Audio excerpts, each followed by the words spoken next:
Marie-Jeanne, c'est le personnage de Starmania duquel je me sentais la plus proche. Et parmi les chansons... À 52 ans, Isabelle Boulay a enfin osé dire ce que personne ne voulait entendre.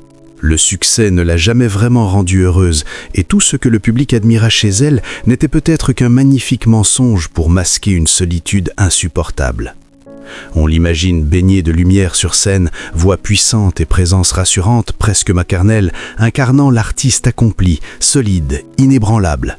Pourtant, derrière les applaudissements et les projecteurs, il restait ces silences écrasants où tout s'éteint, où ne subsiste plus que le vide, cette douleur ancienne qui se cache sans jamais disparaître vraiment.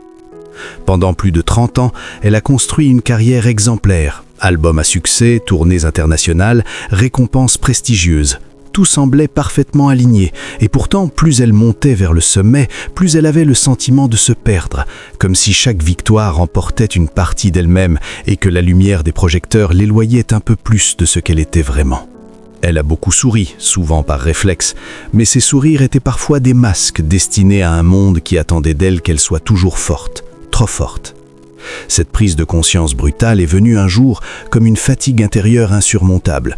On peut être admiré par des millions et se sentir profondément seul.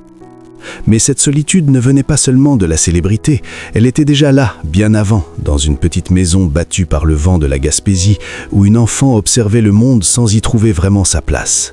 C'est là que tout a commencé, dans le silence pesant des longues soirées d'hiver, quand elle entendait sa mère pleurer discrètement, impuissante à soulager cette tristesse qui s'installait sans bruit. Son père, lui avait transmis le goût du chant, comme un refuge dans le restaurant familial, où elle chantait pour les clients, afin de créer un peu de lumière dans un quotidien souvent trop sombre. La mort brutale de son père a tout brisé.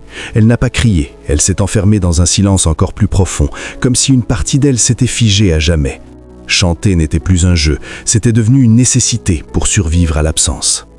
Plus tard, arrivée à Montréal, la ville grande et indifférente l'a confrontée à une autre épreuve. Les portes qui restent fermées, les regards sceptiques, le rejet répété. Seule dans son petit appartement, elle pleurait en silence, se demandant si elle n'avait pas fait une erreur, si elle n'aurait pas dû rester en Gaspésie.